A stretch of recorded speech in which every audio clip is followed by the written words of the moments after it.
오늘 사랑으로 사는 사람이란 제목으로 말씀을 나누겠습니다. 여러분, 세상의 모든 사람들이 바라는 게 하나 있지요. 그건 바로 행복하기를 원하는 겁니다. 근데 어떻게 하면 행복해지죠? 사람들마다 다 주장하는 게 달라요. 어떤 사람은 돈이 많으면 행복해진다. 어떤 사람은 인기가 많으면 행복해진다. 어떤 사람은 성공하면 행복해진다. 어떤 사람은 또 건강하면 행복해진다. 다 일리가 있는 얘기지만 사실은 그렇지 않습니다.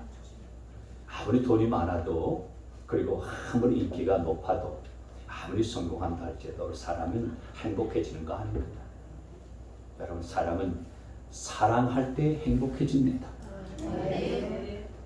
안 믿으시는 것 같아요. 사랑하면 행복해진다는 사실들을 기억하시기 바랍니다.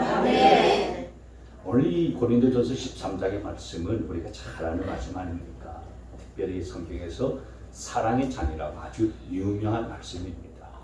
근데 이 고린도전서 13장 사랑의 장을 크게 세 부분으로 나눠서 살펴볼 수가 있습니다. 먼저는 1절부터 3절까지 말씀은 사랑의 중요성을 말씀하고 있습니다. 사랑이 더욱 중요하다. 사랑이 없으면 아무것도 아니다. 사랑이 제일 중요하다. 이걸 강조하는 말씀입니다. 1절을 다시 한번 볼까요? 내가 사람의 모든 말과 천사의 말을 할 수 있을지라도 내게 사랑이 없으면 울리는 징이나 요란한 꽹과리가 될 뿐입니다. 여러분, 우리가 천사의 말처럼 아주 아름답고 좋은 말을 많이 한다 할지라도 거기에 사랑이 쏙 빠지면은 그건 마치 꽹과리 같다. 여러분, 꽹과리가 얼마나 시끄럽습니까? 네? 꽹과리 아시잖아요. 치는 그 소리가요 굉장히 시끄러워요. 그 사랑에 빠진 그 이야기는 아무리 천사 같은 말이라고 한다 할지라도요 그것은 시끄러운 소음이 될 뿐이다. 그런 얘기입니다. 또 2절 말씀을 보시면은 내가 예언하는 능력을 가지고 있을지라도, 또 모든 비밀과 모든 지식을 가지고 있을지라도, 또 산을 옮길 만한 모든 믿음을 가지고 있을지라도 사랑이 없으면 아무것도 아닙니다. 여러분, 예언한다는 것은 대단한 능력이지요. 여러분, 굉장히 신비로운 능력이 예언하는 것입니다. 근데 그런 예언하는 능력이 있어도 거기에 사랑이 없으면 그건 자기를 교만하게 만들어요. 자기를 자랑하게 만듭니다. 그리고 다른 사람들을 멸시하게 만들어요. 그러니 그 예언하는 능력을 갖고 있을지라도 거기에 사랑이 없으면 그것은 아무 쓸데 없다는 거죠. 뿐만 아니라 모든 비밀과 모든 지식을 갖고 있어요. 얼마나 대단한 것입니까? 아주 탁월한 지식이 있습니다. 뛰어난 지식과 또 모든 비밀을 다 아는 이런 탁월함이 있는데 거기에 사랑이 없으면은 어떻다는 얘기입니까? 아무것도 아니다 라고 하는 것입니다. 뿐만 아니라 산을 옮길 만한 믿음이 있습니다. 대단한 거죠. 그냥 믿음이 아니에요. 산을 옮길 만한 믿음이 있는 겁니다. 근데 거기에 사랑이 없어요. 사랑이 없는 믿음이라고 하는 것은 아무 쓸데가 없다.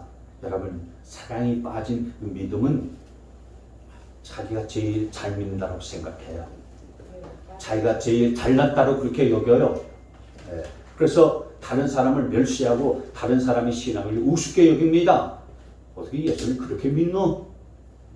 그렇게 믿어서 되겠나? 이렇게 판단하고요, 다른 사람을 업신여기는 거 있어요. 자기가 잘 믿고 자기가 제일 온전하다고 그렇게 생각하는 거예요. 그래서 산을 옮길 만한 믿음이 있어도 사랑에 빠지면 그렇게 되는 것입니다. 그러니 여러분, 아무리 정말 어떤 위대한 지식이 있고 예언한 능력이 있고 아무리 큰 믿음이 있을지라도 사랑이 없으면 아무 소용이 없다라는 거예요. 또 3절 말씀에 보시면요, 내가 너희 모든 소유를 나눠줄지라도, 내가 자랑 삼아 내 몸을 넘겨줄지라도 사랑이 없으면 내게는 아무런 이로움이 없습니다. 내가 가지고 있는 모든 소유를 다른 사람들에게 나눠서 부지를 하고, 또 내가 가지고 있는 재산들을 다른 사람들에게, 가난한 사람들을 위해서 다 자선하는 데 썼어요. 얼마나 대단한 것입니까?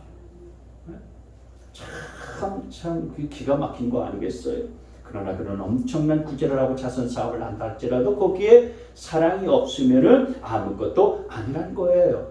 여러분, 사랑에 빠진 구제가 무슨 의미가 있겠어요?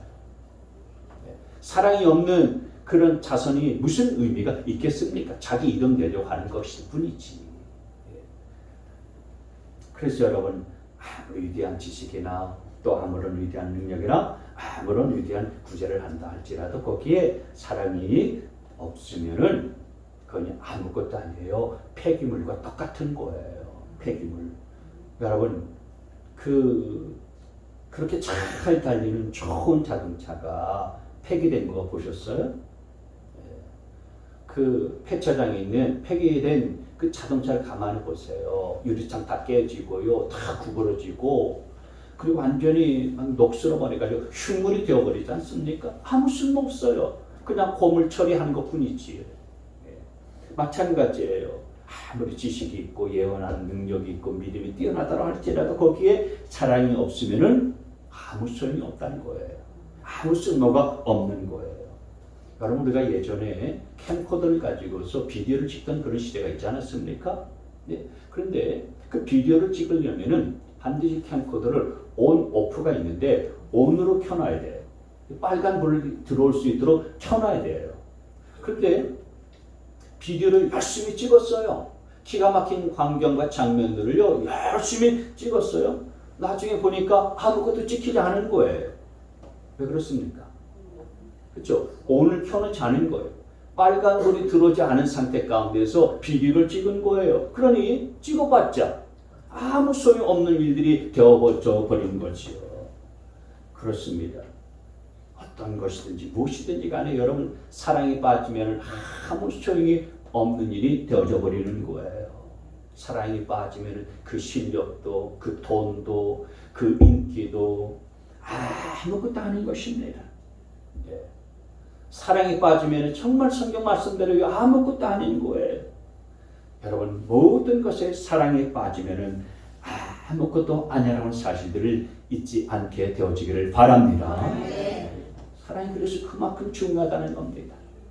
두 번째로 4절에서 7절까지는 뭘 얘기하냐면은 사랑이 뭔지, 사랑의 본질을 이야기하고 있어요.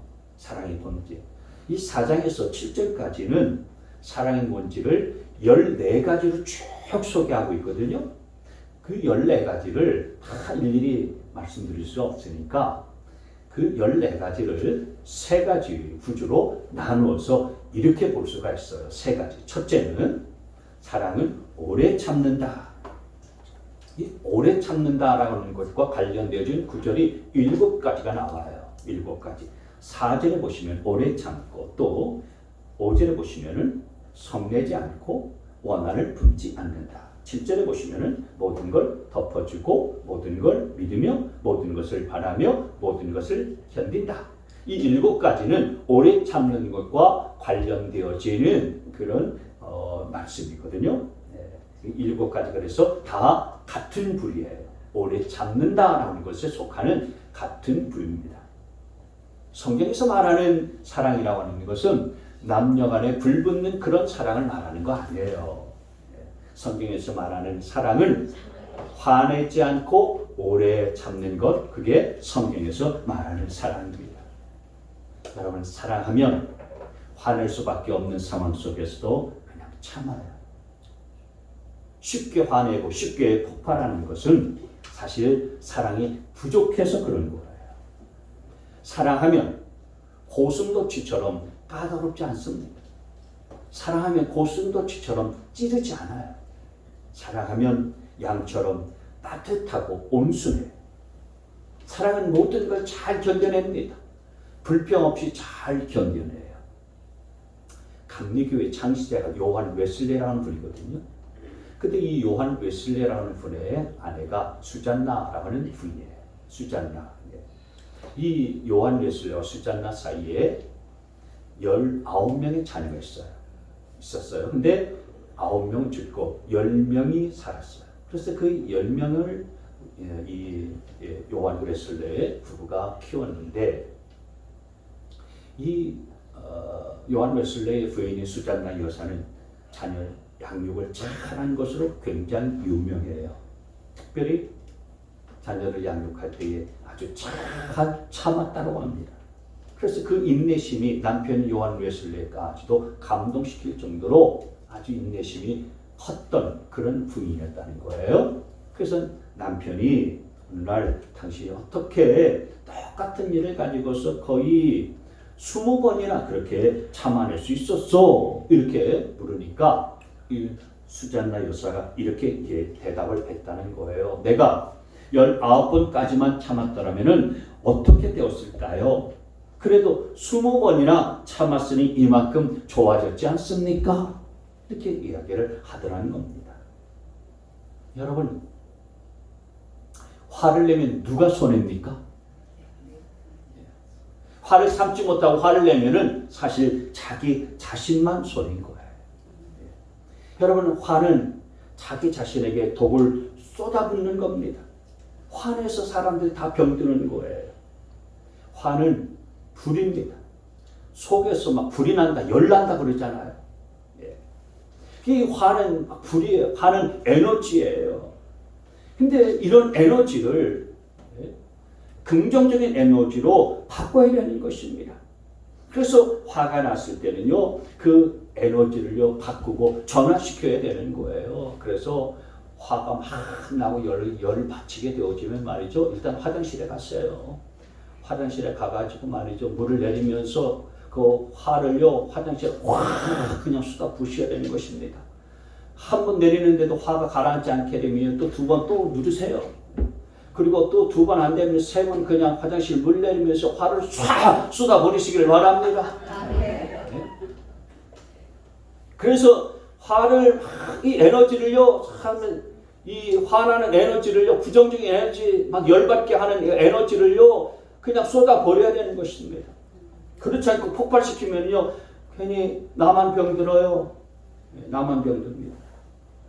화나면은 우리가 상처 주는 말을 할 때가 많은데 상처 주는 말을 내뱉지 말고 긍정의 말로 온유의 말로 바꾸셔야 됩니다. 아멘. 모건 프리먼이 나오는 유명한 배우가 있어요. 이분이 미국의 유명한 흑인 배우거든요. 가난한 흑인 집안에서 태어났어요. 무명 생활을 오랜 생활 동안 무명 배우 생활을 하다가 52세 때에 빛을 보기 시작했어요. 그러면서 이제 나중에 아카데미 남부 조연상까지 받고 여러분 다 아실 정도 굉장히 유명한 배우인데 어떤 사람이 그런 얘기를 했어요. 누가 당신에게 깡통이라고 공격하면은 어떻게 하겠느냐 이렇게 질문을 했어요. 그때 이분이 하는 얘기가 그 얘기였어요. 그냥 웃고 지나가죠. 왜냐하면은 그 사람이 나를 향해서 깡통이라고 말하는 것은 내 문제가 아니고 그 사람의 인격의 문제이기 때문입니다. 이렇게 대답을 했어요. 인격의 문제다. 그럼 여러분, 누가 여러분 주변에서 여러분을 화나게 만드십니까? 거기에 휘말려 들지 마시기를 바랍니다. 휘말리지 마시고 그건 내 문제가 아니고 그 사람의 인격의 문제다 라고 생각하고서요 휘말려 들지 않게 되어지기를 바랍니다. 혹시 여러분 가운데 나는 화를 잘 낸다고 생각하는 분이 있습니까? 그러면은 내가 참 사랑이 부족한 사람이구나 라는 것을 알고서 화가 날 때 화를 키우지 마시고요.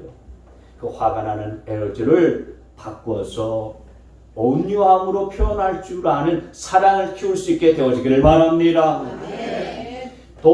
여러분 배 중에 조그만 덧단 배는요 파도가 조금만 쳐도요 뒤집어지지 않습니까? 그러나 아무리 큰 배는요 큰 파도가 와도요 그냥 쭉 갑니다. 왜요? 배가 커서 그런 거예요. 배가 크면 큰 파도가 와도요 그 상관치 않아요. 그냥 쭉 갑니다. 여러분 내가 말 한마디에 속이 뒤집어지고 화가 나는 것은 사랑의 품이 너무 작은 거예요.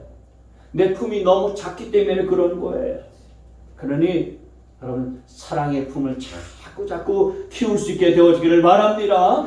그래서 오래 참는 이 사랑의 품이 커지고 넓어질 수 있게 되시길 주님의 이름으로 축복합니다. 두 번째로 사랑은 친절하다라고 요약할 수가 있습니다. 이 친절이라고 하는 부류에 세 가지가 있습니다. 4절 말씀에 친절합니다. 5절 말씀에 무리하지 않고 또 자기의 유익을 구하지 않습니다. 이 세 가지가 친절에 포함이 되어지는 불의의 그런 사랑의 말이라고 할 수가 있어요. 그래서 여러분, 사랑은 뭐냐? 상대방에게 친절을 베푸는 것이다. 호의를 베푸는 것이다. 친절을 베푼다는 것은 어떤 것, 무슨 의미냐면 내 주변에 어려운 사람이 있을 때에 그 사람을 긍휼히 여기는 마음을 갖고서 돌보는 거예요. 불쌍히 여기는 마음을 갖고서요 돌봐주는 것입니다. 그냥 넘어가지 않는 거예요. 또 친절이라고 하는 것은 자기의 이익을 구하지 않는다라고 그랬어요. 여러분, 내가 누군가의 친절을 베풀어 줬다면은 그 친절 베풀어 준 것을 가지고서 그냥 친절 한번 베풀어 줬으면 그것으로 잊어버리셔야 돼. 근데 우리는 그렇지 않잖아요. 내가 누구에게 친절을 베풀어 주면, 야, 내가 너한테 그렇게 잘해줬는데 넌 나한테 해준 게 뭐냐? 막 그러지 않습니까? 그건 사랑 아니에요. 그건 거래예요, 거래. 사랑은 베풀고 잊어버리는 거예요. 많은 사람들이 친절을 베풀어 봤자 소용없다, 그렇게 말하는데 그 이유가 뭐냐면은 자기의 이익을 구하기 때문에 그래요. 여러분, 하나님은 우리가 친절을 베풀면은 하나님께서 우리에게 친절을 베풀어 주시겠다고 말씀하세요. 잠언 11장 보시면 같이 있습니다. 시작. 남에게 베풀기를 좋아하는 사람이 부유해지고 남에게 마실 물을 주면 자신도 갈증을 면한다. 아멘. 여러분이 다른 사람에게 베풀어 주기를 좋아하고 친절을 나눠 주기를 좋아하고 호의 베풀어 주는 것을 좋아하면 하나님께서 여러분에게 친절과 호의를 베푸신다는 사실들을 믿으시기를 바랍니다. 우리 주님도 이런 말씀을 하셨어요. 누가복음 6장 말씀해 보시면요, 너희는 너희 원수를 사랑하고 좋게 대하여 주고 아무것도 말하지 말고 구워줘라. 그리하면 너희는 뭐 할 것이요? 큰 상을 받을 것이요. 그 큰 상은 누가 주는 것입니까? 그렇습니다. 하나님께서 주시는 거예요. 우리가 다른 사람에게 좋게 대해주고 원수도 사랑하고 친절하게 대해주면 하나님이 우리에게 큰 상을 베풀어 주신다. 이 말씀 믿으시기 바랍니다. 38절에도 또 주님이 이런 말씀하셨어요. 시작. 남에게 주어라. 그리하면 하나님께서도 너희에게 주실 것이니 배를 누르고 흔들어서 넘치도록 후하게 되어서 너희 품에 안겨 주실 것이다. 하나님이 우리에게 넘치도록 후하게 되어 안겨 주신다, 이렇게 약속을 해 주셨어요. 그럼 여러분, 하나님이 저와 여러분에게 쏟아 부어 주시는 것을 경험하고 싶으면은 어떻게 하면 되는 것입니까? 주면 되는 겁니다. 친절을 베푸시면 되는 거예요. 왜 나는 거의 하나 먹고서 그냥 사는 인생 내 모양 이 모양일까? 여러분, 이런 분들은 이게 필요한 거예요. 친절을 베풀고 주고 사랑이 필요한 것입니다. 사랑은 주는 거예요. 베푸는 것입니다. 사랑은 친절을 베풀어 주는 거예요. 그럴 때에 하나님께서는 그냥 나 혼자 먹고 사는 것을 그치지 않게 하시고요, 쏟아 부어주십니다. 폭을 부어주시는데 대를 누르고 흔들어서, 옛날에 대박 있었잖아요. 대박. 어디 쌀 사러 갈 때 보면 쌀 가게에서요, 대박에다가, 우리 젊은 사람들은 모르겠지만 여러분 다 아시지, 대박에다 쌀을 줘요. 그러면은 동그란 그 뭡니까? 방망이 같은 것을 가지고 와가지고서 싹 깎아. 조금 인정머리가 있는 주인은요, 다 깎지 않고요, 한 절반쯤 깎아. 그렇게 주잖아요. 그런데 하나님은 우리에게 주실 때에 그대를 누르고 막 흔들어서 넘치도록 후하게 우리 가운데 부어 주시겠다고 말씀하셨으니, 여러분, 저와 여러분도 정말 친절하게 사랑하며 살아갈 수 있게 되어주기를 축복합니다. 미국에 스카트라는 사람이 있었는데요, 이 사람이 농부의 아들로 태어나가지고 13살 때부터 조그만 그 모텔에서 허드렛 일을 하면서 살았어요. 그러다가 38살 되는 해에 큰 호텔을 하나 경영하게 되었고요. 그리고 10년 동안이나 여러 호텔들을요 경영하는 그런 성공적인 사업가가 됐어요. 사람들이 물어보는 거예요. 어떻게 그렇게 성공하게 됐습니까? 어떻게 그렇게 부자가 됐습니까? 물었는데 이 사람이 이야기하기를 저는 성경 고린도전서 13장을 읽다가 사랑이라는 것이 다른 사람들에게 친절을 베푸는 것이다 라는 사실들을 깨닫고 그 후로부터 나는 내 경영 철학은 친절과 봉사였습니다. 그러면서 이분이 매일 그 호텔 직원들을 모아놓고서 친절하게 대하라. 손님들에게 고객들에게는 따뜻하게 대할 줄 알아야 된다. 이걸 교육시킨 거예요. 그랬더니 이분이 경영하는 호텔에 묵었었던 투숙객들마다 이 호텔은 그 어떤 호텔보다 참 친절한 호텔이다. 이게 소문이 나가지고 이 호텔 업계에서 자신이 성공하고 번역해 되었다라는 거예요. 여러분, 내가 다른 사람들에게 친절을 베풀면 하나님께서 내게 친절을 베풀어 주신다는 사실들을 기억하시길 바랍니다. 내가 누군가를 행복하게 해주면 하나님이 나를 행복하게 해준다는 사실들을 기억하시기를 바랍니다. 따라서 여러분, 우리는 매일 누군가의 친절을 베풀 수 있는 기회를 찾아서 친절을 베풀고 친절을 행할 줄 알아야 되는 거예요. 성경을 보면은 기회가 있는 대로 모든 사람들에게 선을 행하라 이렇게 말씀했어요. 갈라디아서 말씀이 그랬죠. 갈라디아서 6장 9절 선을 행하다가 선한 일을 하다가 낙심하지 맙시다. 지쳐서 넘어지지 아니하면 때가 이를 때에 거두게 될 것입니다. 10절에 그러므로 기회가 있는 동안 모든 사람에게 선한 일을 합시다. 친절한 사랑을 베풉시다. 특히 믿음의 식구들에게는 더욱 그렇게 합시다. 특별히 믿음의 식구들에게는 더 그렇게 하자라고 말씀을 했습니다. 여러분, 우리 믿음의 가족들, 믿음의 식구들에게 더욱 친절한 사랑을 베풀 수 있게 되시길 주의 이름으로 축원합니다. 그래서 교회 오면 친절하게 대해주세요. 사랑으로 대해주시기를 바랍니다. 따뜻하게 사랑의 말로 인사를 건네주시기를 바랍니다. 돈체 많지 하시지 않게 되어지기를 바랍니다. 왔냐? 이러지 마시고요. 왔어! 이 리액션이 커야 됩니다. 교회가 좀 밝고 교회가 사랑이 넘치려면 말이죠. 이 리액션이 커야 되는 거예요. 아멘 소리도 막 커야 되는 줄 믿습니다. 왔는지 안 왔는지 그냥 저희 가서 그냥 나 커피 한 잔 마시고 그냥 들어와서 가만히 앉아서 누가 왔는지 안 왔는지 그냥 살펴보지도 아니하고 혼자 있지 말고 말이죠. 왔으면은 반갑다 반갑구나 인사하실 수 있게 되어지기를 바랍니다. 그리고 모처럼 왔으면은 이렇게 껴안아 주시고 포옹해 주시기를 바랍니다. 유경이가 한 2달 만에 교회 왔는데 사랑하는 딸 유경아 반갑다 안아주시고 포옹해 주세요. 김덕자 권사님이 병원에서 고생하지 않았습니까? 참 고생했지 힘들었지 그러면서 안아주시기를 바랍니다. 그러니까 좀 오바가 필요합니다.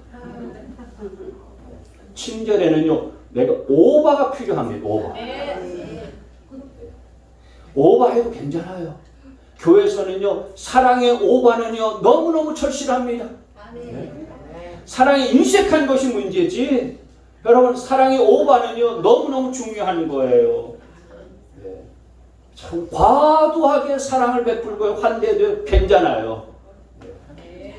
그 교회 바깥에 벗어나서요 너무 과도하면 그 문제가 돼요. 교회 안에서는 오바해도 괜찮아요. 여러분 그게 사랑의 행동인 것입니다. 여러분 건강의 비결도요 여러분 어디 있느냐? 사랑이 있다는 사실을 기억하세요. 잠언 말씀에 이랬어요. 잠언 11장 7절 말씀에 시작. 인자한 사람은 자기의 생명을 의롭게 하고 잔인한 사람은 자기의 몸을 해친다. 사람의 몸은 내가 사랑을 받고 사랑을 느끼고 있구나. 내가 사랑받는 사람이라 할 때에 사람 안에요 에너지가 막 돌고 생기가 돌고 활력이 넘치게 되거든요. 그래서 그 사람이 건강해지는 거예요. 비실비실한 사람 보세요. 사람이 나를 사랑해주는 사람도 없고 나는 외롭다. 나는 왜 이렇게 혼자뿐이고 그래서 고독해하고요. 그러면서 외로워하고 쓸쓸해하지 않습니까? 그러는 사람은요, 자기 그 마음속에 외로움과 상실감이 있기 때문에 말이죠. 자기 몸을 해치는 그런 질병 가운데 그냥 살아가는 것뿐이에요. 사랑하면 여러분 스트레스도 날아가고 행복해지고, 사랑하면 건강도 따라오게 되는 줄 믿습니다. 여러분 사랑의 친절을 베풀 수 있는 여러분 되시길 주님의 이름으로 축원합니다. 세 번째, 사랑은 교만하지 않습니다. 세 가지가 이 교만의 이 부류에 속해요. 4절에 보면 시기하지 않고 뽐내지 않고 교만하지 않는다. 그 다음에 6절 말씀에 불의를 기뻐하지 않고 진리와 함께 기뻐한다. 이 네 가지가 같은 부류예요. 여러분, 내 주변의 사람들이 잘 되면은 진짜 좋아하고 진짜 축복할 수 있게 되길 바랍니다. 근데 그렇지 않잖아요. 우리가 주변 사람들이 잘 되면 막 시기가 생기고 질투가 나지 않습니까? 배가 아파 죽겠어요.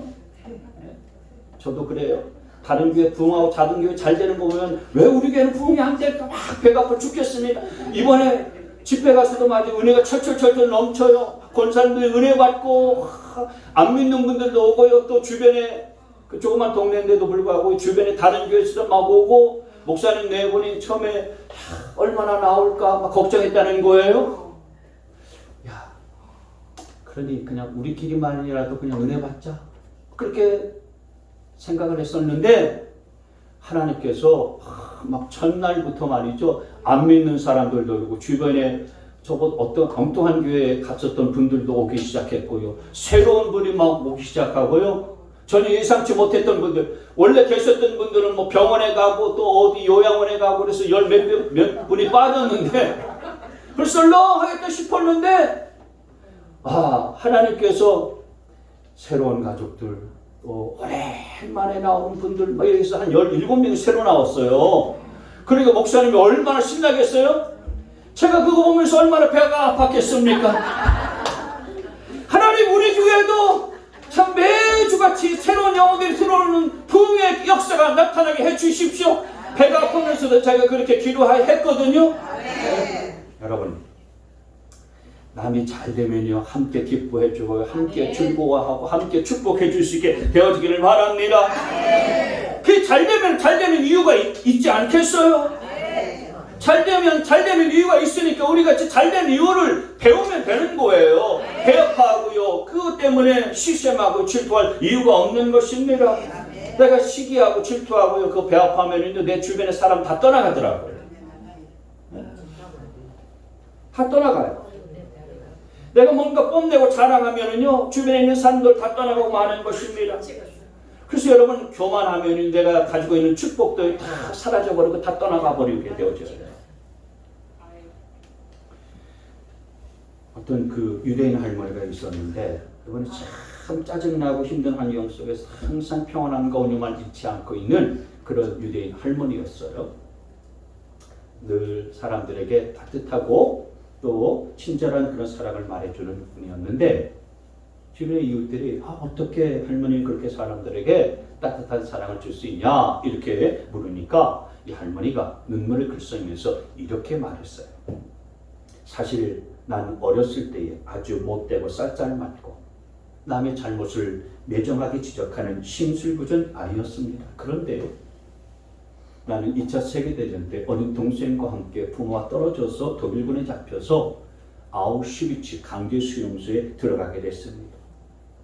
7살밖에 되지 않은 내 동생은 철없이 덤벙대다가 들고 있는 장난감을 땅에 떨어뜨렸는데, 나는 그때 아주 매정하게 내 동생에게 쏘아 붙였습니다. 이 칠칠 맞은 바보 멍텅구리야. 너는 항상 뭘 떨어뜨린단 말이야. 정신 좀 차려. 그 직후에 동생과 다른 막사로 격리되었는데, 누나인 자기만 살아남고 자기 동생은 가스실에서 죽었다는 거예요. 그래서 그 뒤에 수용소에서 나와서 마지막이 될 줄도 모르고 어린 남동생에게 매몰차게 해준 그 말이 두고두고 가슴에 한이 되어 남아있습니다. 그래서 제가 결심했습니다. 누구에게든 영원히 남겨도 후회가 없을 사랑의 말이 아니면 안 하겠다. 그렇게 결심했습니다. 그래요, 여러분. 저와 여러분의 입술에는 늘 사랑의 말이 담길 수 있게 되어지기를 바랍니다. 네. 사랑에 담긴 말을 하게 되면 이 나라는 존재를 귀하게 만들어 주고요. 그냥 나오는 대로 다 말해버리고요. 악한 말을 하고 상처 주는 말을 하게 되어지면 이 나라는 존재를 아주 천하게 만들어 버리게 되어지는 겁니다. 네. 여러분, 그래서 오늘 4절부터 7절까지 사랑의 특징 14가지를 세 부류로 딱 정리했는데, 여러분 이 사랑의 특징을 가만히 살펴보게 되어지면요, 이게 다 예수님에게 해당되어지는 말씀이에요. 예수님이 바로 이런 분이셨다 하는 것을 알 수가 있어요. 네, 그래서 오늘 4절부터 7절까지 말씀을 사랑이라고 하는 단어에 예수님이라는 단어를 넣어서 같이 한번 읽어볼까요? 여기 써놨어요. 자, 시작. 예수님은 오래 참고 친절합니다. 예수님은 시기하지 않으며 뽐내지 않으며 교만하지 않습니다. 예수님은 무례하지 않으며 자기의 이익을 구하지 않으며 성을 내지 않으며 원한을 품지 않습니다. 예수님은 불의를 기뻐하지 않으며 진리와 함께 기뻐합니다.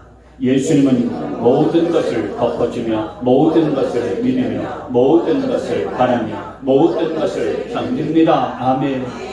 딱 들어맞잖아요. 사랑은 이라고 하는 단어 대신에 예수님은 이라고 하는 단어로 대체해서 읽으니까 딱 맞아요. 우리 주님은 그래서 사랑 그 자체세요. 그러면 이번에는 저와 여러분의 이름을, 사랑은 이란 뜻이에요. 내 이름을 거기에 넣어서 같이 한번 읽습니다. 땡땡땡은 이렇게 읽지 말고 내 이름을 넣어서, 한차이는 오래 참고 친절합니다. 다시 시작. 오래 참고 친절합니다. 한차이는 시기하지 않으며 뽐내지 않으며 교만하지 않습니다. 한차이는 오래 참고 자기의 이유를 구하지 않으며 성을 내지 않으며 원한을 품지 않습니다. 한차이는 불의를 기뻐하지 않으며 진리와 함께 기뻐합니다. 한차이는 모든 것을 덮어주며 모든 것을 믿으며 모든 것을 바라며 모든 것을 견딥니다. 아멘. 정말 그렇습니까? 마음이 찔리지 않습니까? 저도 찔립니다. 읽으면서도 해당되는 게 하나도 없구나. 얼마나 찔리는지 모릅니다. 참 찔립니다. 여러분, 우리의 예수님을 내 인생의 구주와 주님으로 모셨다면 그분께서 내 안에 사시기 때문에 우리도 주님처럼 사랑하며 살 수 있습니다. 비록 찔린다 할지라도 주님의 사랑이 우리 안에 있기 때문에 이렇게 할 수 있기에 주님이 말씀해 주셨고, 우리 가운데 도전하고 있다는 사실을 기억하면서 여러분 사랑으로 살 수 있게 되어지기를 축복합니다. 마지막 세 번째로 8절 말씀은 사랑의 영원성을 가르쳐주는 말씀입니다. 8절 보시면 사랑은 없어지지 않습니다. 그러나 예언도 사라지고 방언도 그치고 지식도 사라집니다. 여러분 여기 예언, 방언, 지식 얼마나 놀라운 은사입니까? 얼마나 신뢰하는 은사입니까? 그러나 이 세 가지의 공통점이 있습니다. 영원하지 않다는 겁니다. 예언, 방언, 지식 다 중요하고 신뢰하는 은사지만은 일시적인 것뿐이에요. 이 땅에서 필요한 것이지 하늘나라에서까지 필요한 거 아닙니다. 그러나 사랑은 우리가 이 땅에서 살아도 필요한 것이고 죽어서도 남는 겁니다. 천국에서도 사라지지 않습니다. 그래서 사랑은 없어지지 않습니다. 사랑은 영원한 것입니다. 여러분 천국에 가면 사랑이 있을까요? 없을까요? 그렇습니다. 천국에 가도 사랑은 남습니다. 그 사랑은 영원한 거예요. 여러분 인생에 맞췄을 때에 여러분은 어떤 인생으로 남고 싶습니까? 우리 아버지는 참 멋진 아버지셨어요. 우리 아버지는 참 무서웠어. 우리 아버지는 항상 화만 빠르빠르 내셨지. 우리 어머님 참 인자하신 분이셨어. 우리 어머님은 참 덕이 많으신 분이셨어. 우리 어머님은 참 사랑이 많은 분이셨어. 참으로 따뜻하고 온유한 분이셨지. 큰 모진 세월을 어떻게 견디시고 어떻게 참 버티셨는지 몰라. 여러분이 죽었을 때 여러분의 자손들이나 여러분의 주변에 있는 사람들이 여러분에게 어떤 말 해주기를 원하십니까? 그분은 참 사랑이 많은 분이셨어. 사랑으로 사셨던 분이셨지. 이런 말을 들을 수 있게 되어지기를 바랍니다. 여러분, 우리가 예수님을 믿으면 예수님을 믿는 순간에 성령님이 역사하셔서 우리 안에 하나님의 사랑을 부어주세요. 로마서 5장 5절 말씀에 보면은 성령을 통하여 그의 사랑을 우리 마음속에 부어주신다고 말씀해 주셨어요. 그럼 여러분, 우리 속에는 이렇게 하나님이 우리 마음속에 부어주신 사랑이 담겨져 있는 것입니다. 여러분, 우리가 때때로 화내고 큰소리 내고 또 상대방의 마음을 아프게 하는 것은 사실 우리의 진짜 모습이 아닌 거예요. 성령님께서 우리 가운데 부어주신 사랑이 우리 안에 있기 때문에 우리가 어떤 때 막 화내고요, 신경내려고 짜증내고요, 그리고 다른 사람 말로써 그냥 괴롭고 찌르고 아프게 만들잖아요. 그 사단이 우리 안에 들어와서 우리를 공격하기 때문에 그런 것이지, 우리의 안에 있는 본래의 마음은 하나님의 부어진 사랑이 담겨져 있는 마음이라고요. 그 사랑을 우리가 다른 이들에게 표현하고 나타낼 줄 알아야 되는 것입니다. 하나님이 우리 안에 담아두신 그 사랑으로 사랑을 표현하면서 살 수 있게 되어지기를 바랍니다. 여러분, 그런 말이 있잖아요. 종이 울리기까지는 종이 아니고 사랑은 표현하기 전까지는 사랑이 아니라고 그랬잖아요. 그러니까 사랑을 참 표현하면 표현할수록 더 큰 사랑이 솟아나게 되어지는 것입니다. 산속에 옹달샘을 퍼내면 퍼낼수록 계속해서 솟아나게 되어지는 것처럼 저와 여러분 안에 있는 사랑을 퍼내고 사랑을 표현하고 사랑으로 살 수 있게 되어지기를 축원합니다. 그래서 사랑이 넘치는 자에게는 생각지 아니하는 기회가 옵니다. 사랑이 넘치는 자에게는 생각지 아니했었던 축복이 옵니다. 사랑이 넘치는 자에게는 낫지 않을 것 같은 그런 병도 치유되어집니다. 사랑이 넘치는 그런 자에게는요, 날마다 삶이 천국이 되는 줄 믿으시기를 바랍니다. 사랑하면 약한 자도 강한 자가 되어지는 것입니다. 사랑하면 전투도 축복으로 바뀌게 되어지는 것입니다. 사랑하면 내 안에 있는 아픔도 이기게 되어지는 것입니다. 사랑하면 어둠도 빛으로 바뀌고요, 사랑하면 슬픔도 기쁨으로 바뀌는 줄 믿으시기를 바랍니다. 오늘 사도 바울은 그 사랑이 없으면 아무것도 아니라고 말했습니다. 여러분, 사도 바울은 얼마나 능력이 있는 복음 증거자였습니까? 가는 곳곳마다 온갖 교회를 다 세웠습니다. 그리고 성경 13권을 쓴 사도가 바로 사도 바울이었어요. 그렇게 대단했었던 분도 사랑이 없으면 아무것도 아니라고 말씀을 했어요. 사도 요한은요, 요한일서 3장 14절 말씀에 사랑하지 않는 사람은 죽음에 머물러 있다고 그렇게 말했습니다. 사랑이 없고 사랑하지 않는다면 지금 살아도 산 것이 아니란 그 얘기예요. 참 무서운 말씀이죠. 죽음에 머물러 있다. 사랑하지 아니하고 사랑에 빠진 그 사람의 삶은 죽음에 머물러 있는 그런 삶일 뿐이다. 얼마나 참담한 것입니까? 그런데 여러분, 우리 인생 가운데 사랑에 빠지면 남는 거 아무것도 없는 거예요. 매 순간순간마다 사랑으로 살아야 되는 것입니다. 아멘. 사람이 죽을 때 가장 후회하는 것이 뭐라고 얘기합니까? 사람이 죽을 때 후회하는 것은 다 똑같아요. 뭘 후회하냐면은, 미안해, 더 사랑하지 못해서 미안해. 아들, 딸들에게 하는 얘기가 뭡니까? 아들아, 딸아, 미안하다. 내가 바빠가지고 일에 매여서 평생 살다가 너 더 사랑해주지 못해서 미안하구나. 여러분, 죽을 때 왜 그 미안하다는 말을 합니까? 미안하다고 하는 말을 하지 않을 정도로 사랑하면서 살아가는 저와 여러분이 될 수 있게 되어지기를 바랍니다. 미안하다는 말을 하지 마세요. 지금 바꾸시면 됩니다. 미안하다는 말을 하지 않을 정도로 사랑하면서 사는 삶을 살아갈 수 있도록 내 삶을 바꾸시면 되는 거예요. 죽을 때 미안하다는 말 대신에 원 없이 내 사랑했어. 후회가 없구나. 원 없이 내가 너를 사랑했고 내가 당신을 사랑했어. 그러니 이제 천국에서 만나자. 여러분들은 이렇게 말할 수 있게 되어지기를 축복합니다. 사람에게 가장 큰 영향을 주는 것은 지식도 아니고 돈도 아니고요. 그 어떤 거 아니에요. 사람에게 가장 큰 영향을 주는 것은 사랑입니다. 여러분, 성공한 사람, 돈 많은 사람으로 남으려 하지 말고 사랑의 사람으로 남을 수 있게 되어지기를 바랍니다.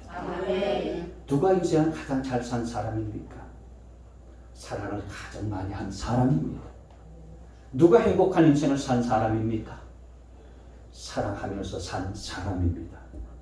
저와 여러분 모두가 사랑으로 사는 행복한 인생 되시고 주님의 이름으로 축원합니다.